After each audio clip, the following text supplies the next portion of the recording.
irmãos e irmãs.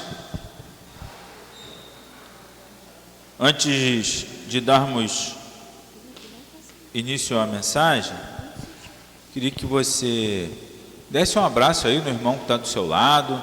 Nós temos visitante hoje. Quem nos visita é a Cláudia, né? É a irmã da Alessandra. Então, se você puder, dê um abraço na Cláudia aí. Se você quiser sair do seu lugar para abraçar seu irmão, abraçar sua irmã, tá bom?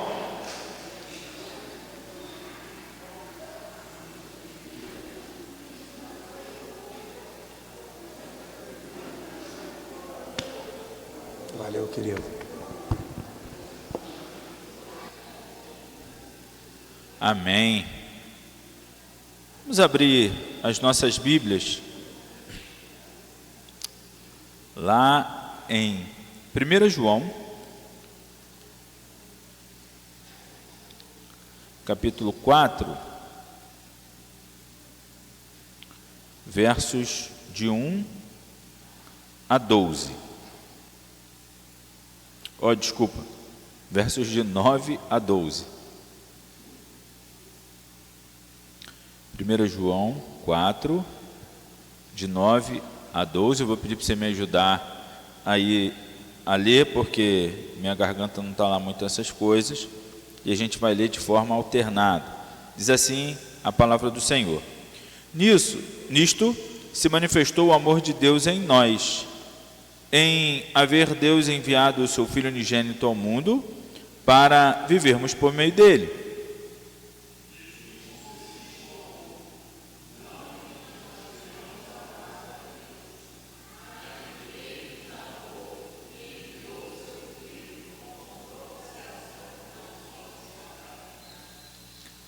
Amados, se Deus nos amou de tal maneira, nós também devemos amar uns aos outros.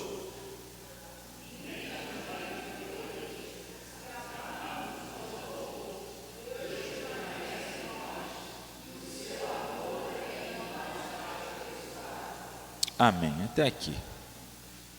Eu não sei se você já passou por uma situação dessa, ou se você não passou, você pode imaginar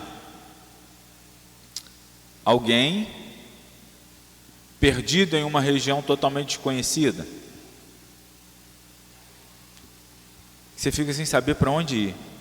Se você for pensar alguns anos atrás, alguém sem o Waze ou sem o Google Maps, você tinha que ir perguntava, geralmente parava num bar, num botequim, para perguntar onde era tal lugar, porque a gente não sabia o caminho que a gente tinha que tomar. A gente não sabia como chegar. E às vezes quando a gente está perdido é isso mesmo que acontece. E aí você pode imaginar, ou você já passou por um momento em que alguém pode falar para você: ó, é por ali, não, é por lá, ó, primeira direita, segunda esquerda, olha, o caminho é esse. E às vezes a pessoa grita: ó, é por ali.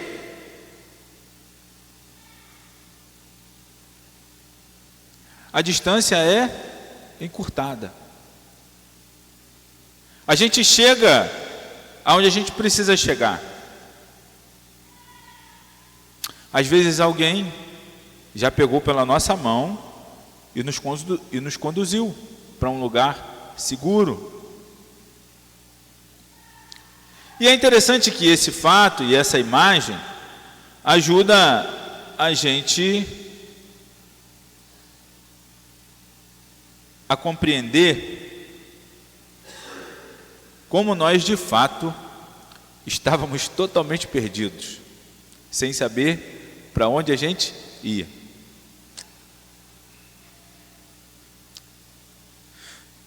Nós não estávamos apenas procurando uma direção, nós não estávamos apenas procurando o endereço lá no Google Maps ou no Waze, a palavra de Deus diz que nós estávamos mortos nos nossos delitos e nos nossos pecados. Não estávamos naturalmente procurando por Deus. Estávamos afastados de Deus e então aconteceu algo que jamais nenhum de nós faria acontecer. Jamais nenhum de nós poderia produzir. Deus veio ao nosso encontro. Alguém que estava perdido.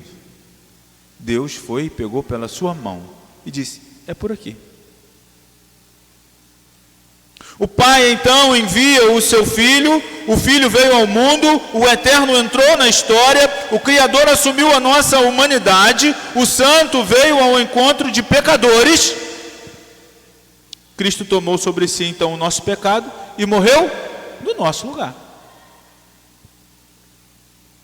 Por isso, quando falamos sobre missões, e agosto é um mês de missões, e o tema do nosso mês de agosto é missões, alcançando com amor, nós precisamos tomar cuidado para não começar no lugar errado. Tem gente que começa a fazer missões no lugar errado, e a gente vai ver daqui a pouco. Missões não começam com a igreja. Missões não começam com missionário. Missões não começam com projeto.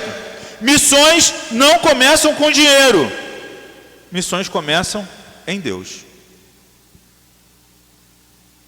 Antes de existir um missionário, existe um Deus que envia.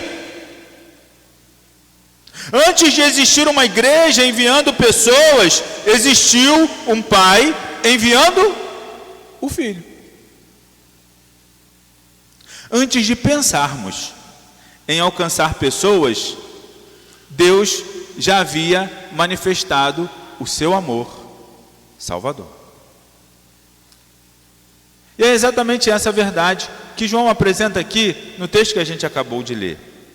Mas para a gente compreender por que João coloca o amor no centro da vida cristã e como esse amor se relaciona com a missão, nós precisamos primeiramente olhar para o contexto em que essas palavras foram escritas.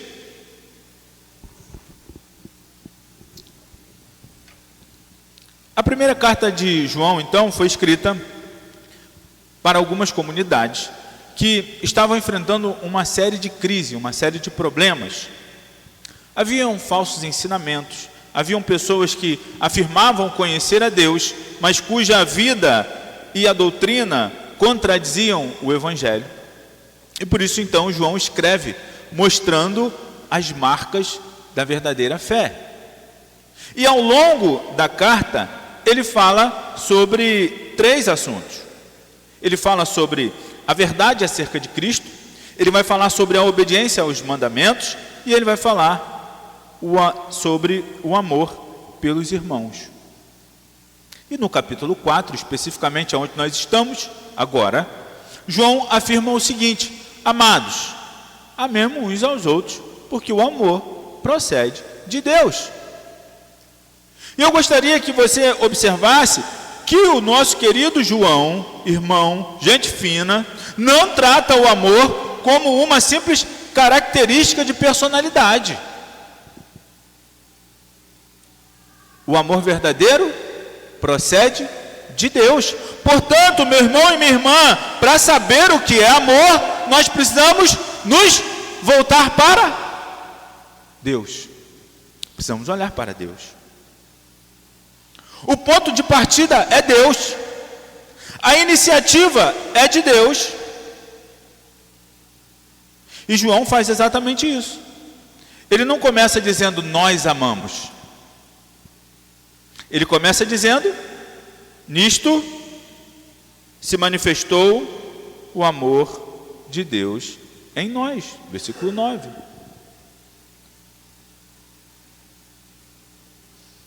O ponto de partida é Deus. A iniciativa é Deus. A salvação é de Deus, a graça é de Deus. E somente então depois, João vai apresentar para a gente a resposta humana. Isso é fundamental para entendermos sobre a fé reformada. E a resposta é: não fomos nós que produzimos a salvação. Não fomos nós que demos o primeiro passo. Não. Não fomos nós que fizemos Deus nos amar. E aí, o Romário pode pensar: não, eu fiz a Alessandra me amar. O Léo pode pensar: eu fiz a Ana Cristina me amar. Eu, obviamente, fiz Renata me amar. Até porque eu sou muito fácil de ser amado. Mas nós não fizemos Deus deixar a gente de lado.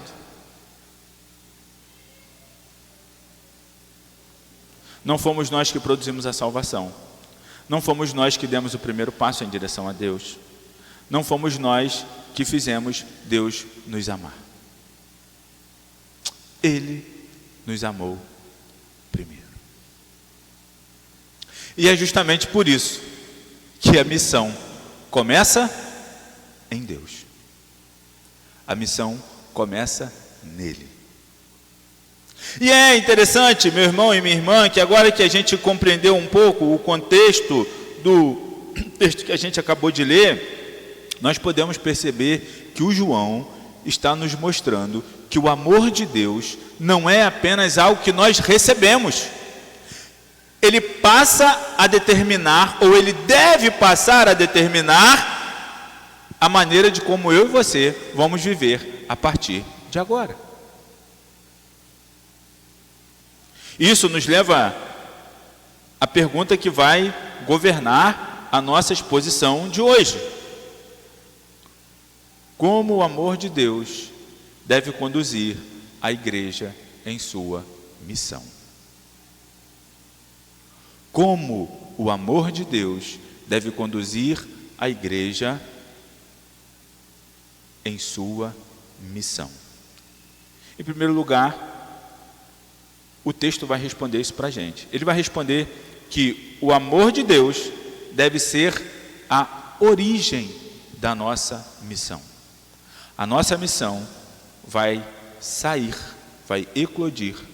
Nós vamos começar na origem. E a origem é Deus. Quem criou? No princípio era o Verbo, e o Verbo era Deus, e o Verbo estava com Deus. O amor de Deus deve ser a origem da nossa missão. E o texto vai dizer exatamente isso. Nisto se manifestou o amor de Deus em nós, em haver Deus enviado o seu Filho unigênito ao mundo. E eu só queria que você olhasse comigo e pensasse comigo junto na seguinte expressão: nisto se manifestou. O amor de Deus, então, não permaneceu invisível. Deus não simplesmente afirmou que nos ama. Ele demonstrou que nos ama. O amor foi manifestado, e você pode se perguntar: como, pastor? O João vai responder: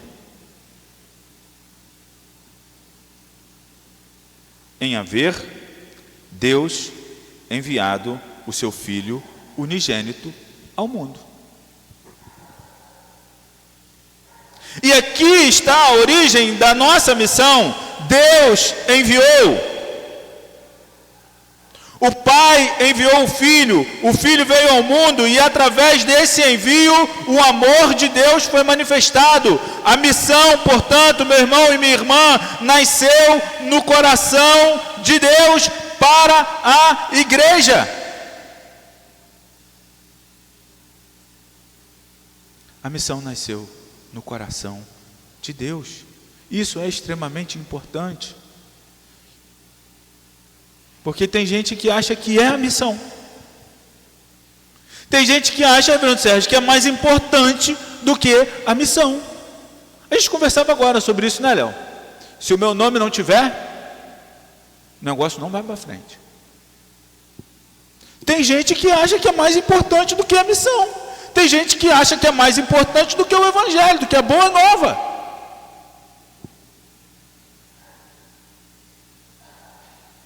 Irmãos, nós fazemos missões porque Cristo realizou a salvação em nós. Cristo nos salvou. Nós não fazemos missões para tornar Deus misericordioso. Nós fazemos missões porque Deus é misericordioso. Nós não fazemos missões para convencer a Deus nos amar. Nós fazemos missões porque Deus já demonstrou o seu amor por nós. Nós não fazemos missões para produzir a salvação. Nós fazemos missões porque Cristo realizou a salvação na nossa vida. E essa verdade, ou melhor, essas verdades vão nos livrar de dois erros em relação à missão. O primeiro erro é o orgulho. Não somos autores da missão, somos servos.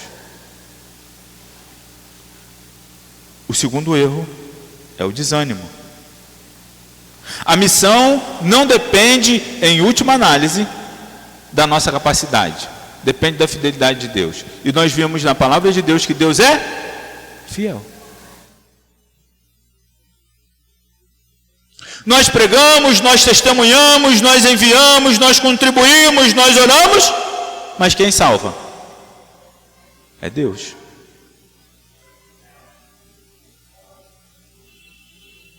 E se o amor de Deus é a origem da missão, nós precisamos agora nos perguntar o que exatamente esse Deus de amor realizou ao enviar o seu Filho para morrer por mim, por você, em uma atitude de amor. O João vai nos mostrar. João vai nos mostrar que o amor não foi apenas um gesto de proximidade. Foi um amor sacrificial que veio tratar o maior problema da humanidade. Por isso, como o amor de Deus deve conduzir a igreja na sua missão?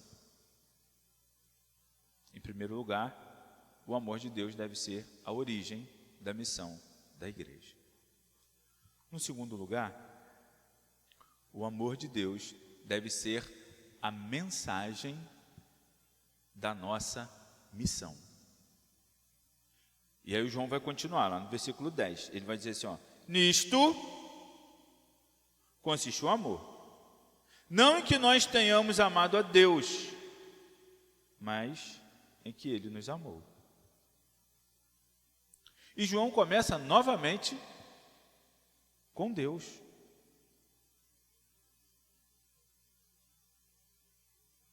Não fomos nós que amamos primeiro. Ele nos amou primeiro. E isso destrói qualquer tipo de orgulho humano diante da missão de ir e pregar o Evangelho a toda criatura. E eu vou te contar um segredo que talvez nenhum pastor nunca te falou.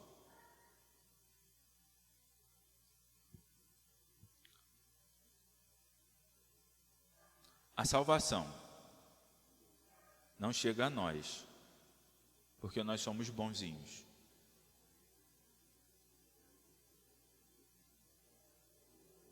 A salvação não aconteceu na nossa vida porque nós somos religiosos. Nossa, que bonitinho, tchuk-tchuk. A salvação não aconteceu porque procuramos suficientemente a Deus. Ela aconteceu porque Deus nos amou primeiro. A origem da missão é Deus. E nós precisamos olhar e entender que Deus também deve ser a mensagem da nossa missão. E João vai além. João diz assim, ó: e enviou o seu Filho como propiciação pelos nossos pecados. Propiciação é o ato de acalmar, de satisfazer a ira sobre alguém. Refere-se à morte de Jesus na cruz como sacrifício perfeito que pagou a dívida de pecadores humanos.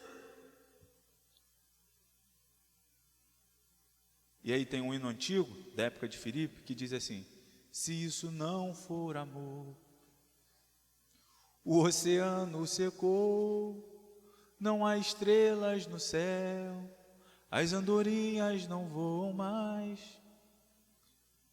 Se um Deus que entrega o seu filho pelo meu erro, pelo seu erro, se ele não nos ama, nada na nossa vida faz sentido. Se ele não é o centro da nossa missão, nada da nossa vida faz sentido. E aqui encontramos então o coração redentivo do texto. O amor de Deus não ignorou o pecado. Ele fez algo diferente, que às vezes a gente não tem coragem de fazer. O amor de Deus tratou o pecado. Ele enviou o seu Filho como propiciação pelos nossos pecados. E esse é o ponto fundamental da missão. O maior problema do homem, meu irmão e minha irmã, não é simplesmente um problema social. O maior problema do homem não é um problema econômico. O maior problema do homem não é um problema psicológico, não é um problema educacional, embora todos esses problemas sejam reais, tá? Inclusive devem ser tratados com responsabilidade cristã. Mas existe um problema mais profundo: o pecado. O homem está separado de Deus, é culpado diante de Deus, está debaixo da condenação e não consegue resolver nada sozinho. Por isso Cristo veio, Cristo viveu em perfeita obediência, Cristo tomou o nosso lugar, Cristo morreu na cruz, Cristo foi a propiciação pelos nossos pecados, Cristo ressuscitou, e essa é a mensagem da missão. Cristo ressuscitou. Everton não ressuscitou, pastor Elson não ressuscitou, a minha mãe não ressuscitou. Cristo ressuscitou. E essa é a mensagem da missão. Não podemos reduzir o evangelho, meu irmão e minha irmã, a Jesus quer melhorar a sua vida. Precisamos anunciar que Cristo morreu por pecadores. Precisamos anunciar que há perdão em Cristo Jesus. Precisamos anunciar que as pessoas precisam se arrepender e crer no Evangelho de Cristo, que é a boa notícia, que liberta, que cura, que salva. Precisamos anunciar que Cristo é o nosso Senhor, Cristo é o Senhor da igreja. Missões sem Cristo não são missões cristãs, não são missões reais. Missões sem cruz são missões vazias. Missões sem o Evangelho são ativismo religioso. Por isso, meu irmão e minha irmã, a igreja pode fazer muita coisa boa. Pode alimentar, pode vestir, pode construir, pode educar, pode cuidar. Tudo isso é importante. Mas existe algo que somente a igreja do Senhor recebeu autoridade para anunciar: o Evangelho de Jesus Cristo. E nós precisamos tomar posse disso. Falar igual os nossos irmãozinhos pentecostais. Mas existe uma terceira dimensão. Se fomos alcançados por esse amor e se recebemos a mensagem desse amor, esse amor não pode terminar em nós. O evangelho que recebemos precisa produzir então uma nova maneira de viver. E é por isso que João passa daquilo que Deus fez para aquilo que nós devemos fazer. Vemos então, até agora, duas questões. O amor de Deus deve ser a origem da nossa missão, o amor de Deus deve ser a mensagem da nossa missão, e agora o amor de Deus deve ser a prática da nossa missão. Origem, mensagem e prática. E João vai concluir lá no versículo 11, dizendo assim, ó: amados, se Deus nos amou de tal maneira, nós também devemos amar uns aos outros. E aqui está a lógica do Evangelho. Deus nos amou. Ponto final. A lógica da boa notícia é: Deus nos amou. Portanto, nós devemos amar. Não amamos para sermos salvos. Amamos porque fomos salvos. Não servimos para sermos aceitos. Servimos porque fomos aceitos em Cristo. Não fazemos missões para comprar o favor de Deus. Ah, que bonitinho. A igreja do Sinai é uma igreja que faz missões? É uma igreja que sustenta missionários? Não. Fazemos missões porque recebemos o favor de Deus. A graça, meu irmão e minha irmã, recebida, produz uma nova vida. E uma das marcas da nova vida é o amor. Se não tivesse amor, de nada valeria. Talvez vocês já ouviram essa música. É exatamente isso. Se não tivesse amor de Deus, de nada valeria a nossa vida. A graça recebida produz então nova vida, e uma das marcas dessa nova vida é o amor. Quem foi alcançado começa a olhar para os outros de maneira diferente. E aí antes nós dizíamos assim: ele não merece. Agora a gente vai passar a dizer: eu também não merecia. Se antes a gente dizia: ela está muito longe da graça de Deus, agora nós vamos olhar e vamos pensar: eu também estava longe dessa graça. Se antes nós dizíamos: essa pessoa é pecadora, agora nós vamos reconhecer: eu também sou pecador. A minha diferença é que eu fui alcançado pela graça. A graça, meu irmão e minha irmã, destrói a superioridade. A graça produz compaixão, a graça produz amor e a graça produz missão. Mas é justamente aqui que encontramos o nosso maior problema. Podemos ser alcançados pelo amor de Deus e mesmo assim nos tornar pessoas indiferentes àqueles que ainda precisam desse amor. E agora a gente já sabe sobre a missão, a gente sabe sobre a origem da missão, sobre a mensagem da missão e sobre a prática da missão. E agora a gente vai falar um pouco da prática da missão, em cima de um problema que acontece com aqueles que foram alcançados pelo amor de Deus, que eu chamo de o comodismo dos alcançados. Nosso problema não é simplesmente a falta de programas missionários. Nosso problema é a falta da compreensão da graça. Podemos gostar de ser alcançados. Nossa, eu amo porque o Senhor me alcançou. Olha, Senhor, que bonito que o Senhor fez na minha vida. A gente pode gostar da notícia de que fomos alcançados, mas não querer alcançar ninguém. Gostamos de receber, mas não gostamos de enviar. Gostamos da segurança da igreja, mas não queremos assumir o custo da missão.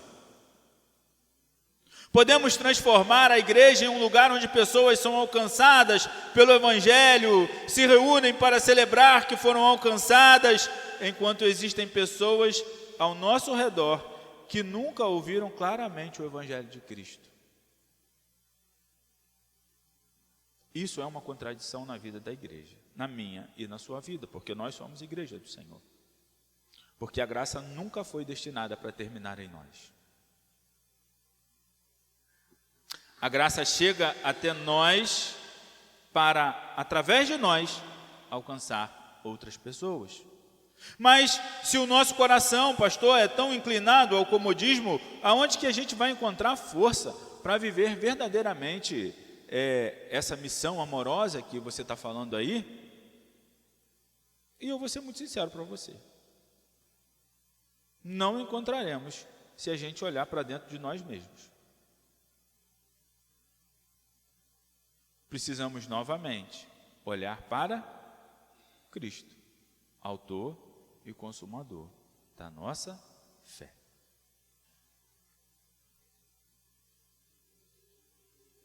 A solução para o nosso problema não está em produzir mais esforço, mas em contemplar e experimentar novamente a graça do Evangelho. Pessoas que estão acomodadas precisam então experimentar novamente a graça do Evangelho. Mas, como eu sempre digo para vocês, para todo problema humano existe uma solução redentiva. Para o comodismo dos alcançados, Cristo é o amor de Deus que nos alcança. Por isso, então, o centro do texto não somos nós, o centro é Cristo. E João diz, Ele nos amou e enviou o seu Filho como propiciação pelos nossos pecados. Ou seja, Cristo é a manifestação suprema do amor de Deus. Na cruz, meu irmão e minha irmã, vemos o quê? O amor. Na cruz vemos a justiça, na cruz vemos a santidade, na cruz vemos a graça. Deus não ignorou o nosso pecado. Cristo pagou o preço e aqui está a beleza do Evangelho. Aquele que merecia condenação recebe graça, aquele que estava longe é aproximado, aquele que estava morto recebe vida, aquele que era inimigo agora é reconciliado com Deus, e isso aconteceu em Cristo. Por isso, nossa motivação missionária não deve ser a culpa. Vou fazer missões porque eu preciso dar uma moral na minha vida aí. Sabe como é que é, né?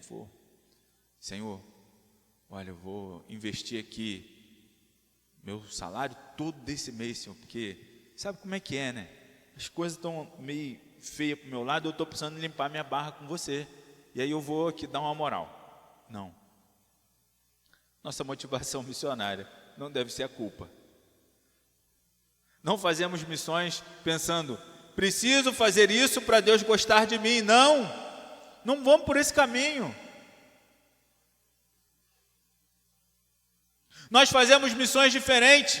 Nós fazemos missões dizendo, Deus já me amou em Cristo, Cristo já morreu por mim, eu fui alcançado pela graça, agora eu quero anunciar essa graça aos outros.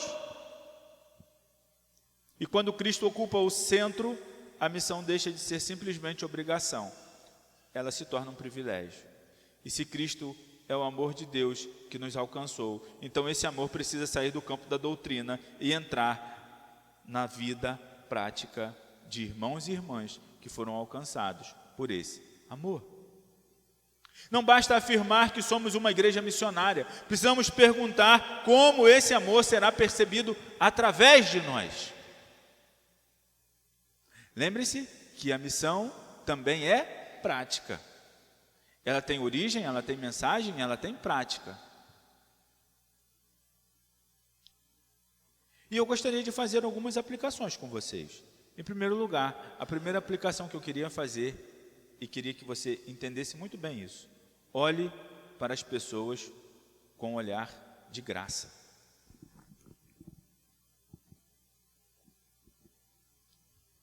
Existem pessoas perto de nós que precisam ouvir o Evangelho. Familiares, amigos, vizinhos, colegas de trabalho, pessoas que talvez nunca entrem espontaneamente em uma igreja. E eu conheço pessoas assim, conheci pessoas assim, que nunca tinham entrado numa igreja, e quando entraram numa igreja presbiteriana, viram que o negócio não era como eles pensavam que era. A pergunta é, meu irmão e minha irmã, como você está enxergando essas pessoas? Como problemas? Como estatísticas? Como pessoas difíceis? E realmente algumas são, né? Vamos também ser aqui o suprassumo da espiritualidade. Algumas são difíceis, são complicadas. Ou como pessoas que precisam da mesma graça que alcançou você e eu. Pense aí numa pessoa, pensa aí, e agora, rápido. Assim, a primeira pessoa que vem na sua mente, um nome, alguém que está distante de Cristo, ore por essa pessoa. Ame essa pessoa. Sirva essa pessoa. Converse com ela. Anuncie Cristo a essa pessoa. Mas olhar com compaixão é apenas o começo. O amor de Deus não ficou no sentimento, né? Deus amou e por isso ele fez o quê? Depois que ele amou, ele enviou. Portanto, o nosso amor também precisa sair das intenções e chegar às atitudes. Então, o segundo ponto da nossa aplicação é: transforme o amor em atitude. Amor bíblico se movimenta. Deus amou e enviou. Cristo amou e se entregou. Portanto, a igreja ama e vai. Missões exigem movimento. Precisamos orar, precisamos contribuir, precisamos enviar, precisamos ir, precisamos falar, precisamos servir, precisamos discipular. Talvez Deus não esteja chamando você para outro país, meu irmão e minha irmã. Talvez Deus esteja chamando você para a casa do lado da sua. Talvez Deus não esteja pedindo para você atravessar o oceano. Deus só está te pedindo para atravessar a rua.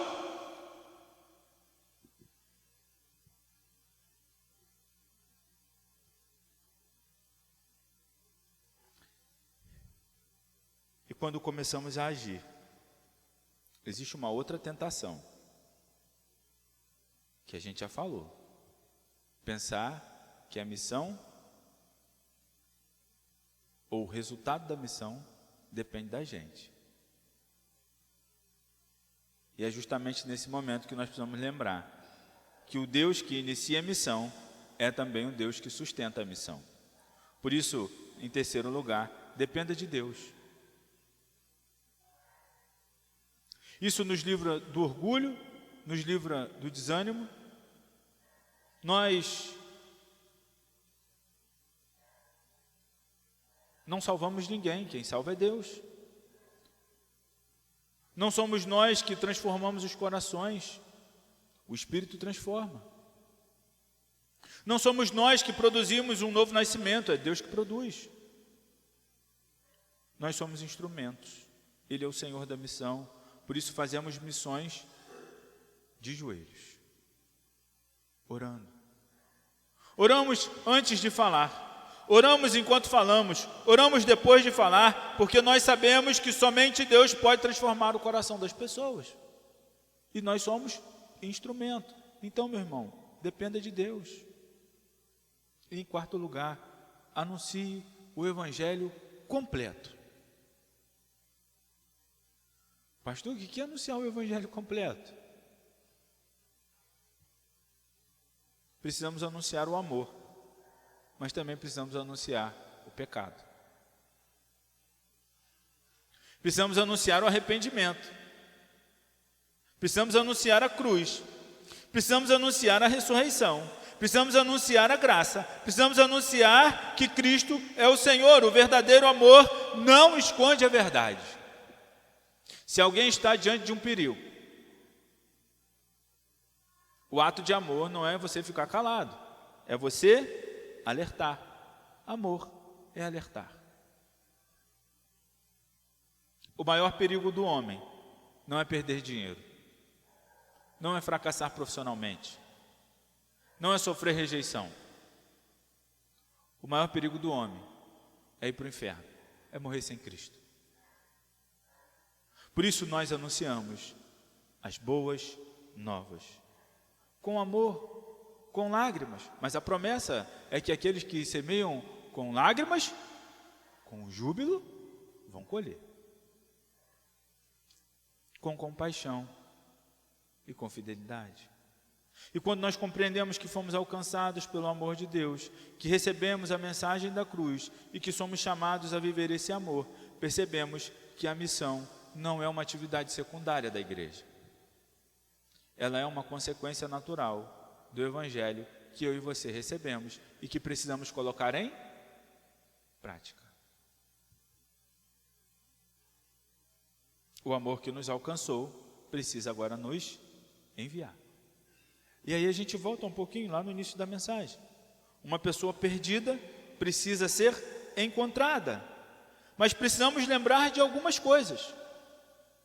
Nós éramos perdidos.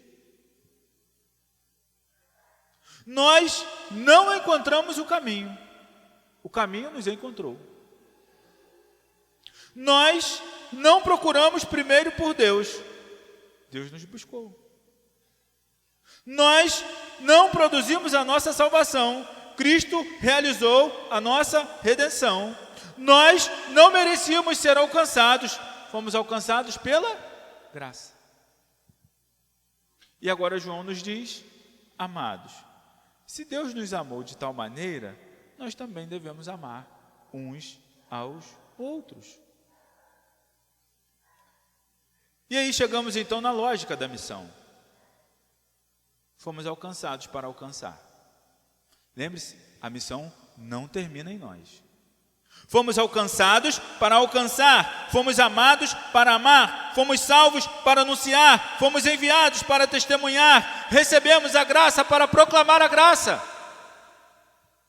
Por isso a pergunta que precisamos responder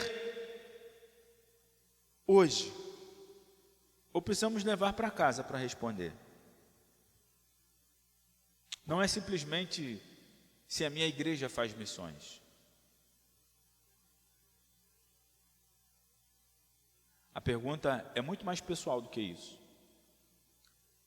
Quem Deus colocou perto de mim, para que através de mim possa ouvir e conhecer o amor de Cristo?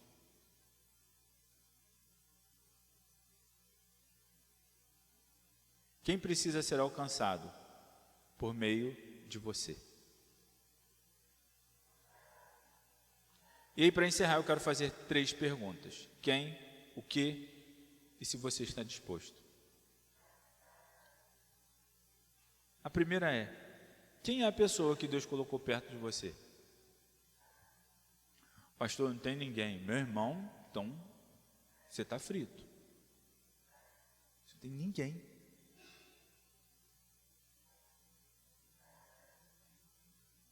Você não precisa pensar numa multidão, não. Você vai pensar em um nome.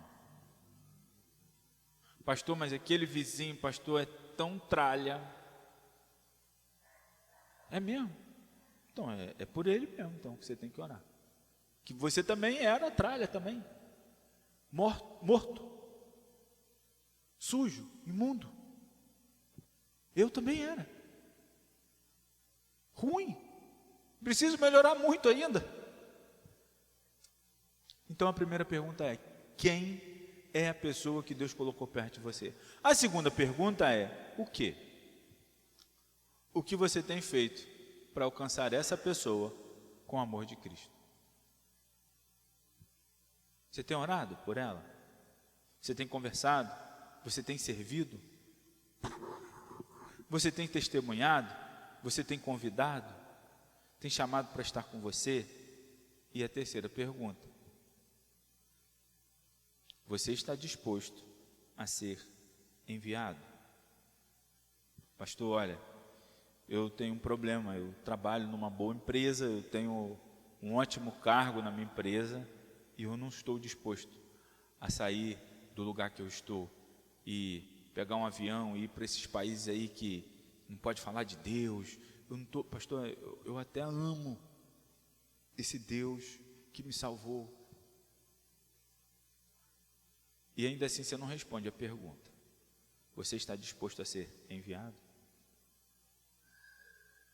E talvez Deus não esteja chamando você para atravessar um oceano, como eu já falei. Ele só precisa que você atravesse a rua. Talvez esteja chamando você apenas para atravessar a rua. Talvez não esteja mandando você para outro continente. Talvez Deus esteja mandando você para dentro da sua casa, para dentro do seu trabalho, para dentro da sua vizinhança, para a casa daquele amigo, para aquela pessoa que ninguém mais procura, para alguém que precisa ouvir que existe perdão em Cristo Jesus. É a prática da missão, meu irmão. Missões não começam quando atravessamos fronteiras geográficas. Missões começam quando atravessamos as fronteiras do nosso comodismo, a fronteira do nosso sofá, a fronteira da Netflix, dos filmes, das séries. Porque o Deus que nos amou com amor, continua alcançando pessoas. E Ele decidiu fazer isso também por meio de você. Por mim. Portanto, meu irmão, ore, ame, vá, fale, sirva, anuncie. Porque nós não fazemos missões para que Deus nos ame. Fazemos missões porque em Cristo já fomos alcançados pelo amor de Deus. Fomos alcançados pela graça. Agora vamos alcançar os outros com amor. Porque missão é prática. Com origem em Deus, com a mensagem de Deus e praticando Deus. Que nós tenhamos um restante de domingo abençoado e que sejamos homens e mulheres cheios de Espírito Santo.